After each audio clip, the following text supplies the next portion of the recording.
Ar to, kas notiek uz šo, ja kādam vajag spērt to soli no štukas līdz 10, no 10 līdz 100, no 100 līdz miljonam, tagad pa nekamiem 12 mēnešiem jābūt loham to nenopelnīt.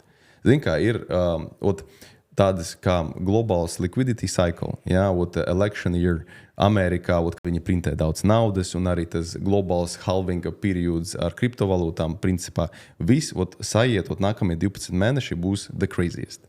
Un cilvēki, kuri nav tagad kriptovalūtā, viņam jāpadomā. Jo, teiksim, tagad nopelnīt no 1,10 kā nav ko darīt. Vienkārši tev vajag speciāli negribēt neko dzīvē, negribēt, lai tagad nenopelnītu. Kur tu investētu? Tad ir miljonus, ko tu viņam teikt darīt? 2-3 lietas? Principā Bitcoinā jau laikam bišķiņ pavēl likt, bet ja būtu miljons, ko vajag sabāzt turp šurpu, es arī vienu no portfeļiem varu parādīt, es ņemtu, principā, laikam 20% ieliktu Bitcoinā, drošības pēc.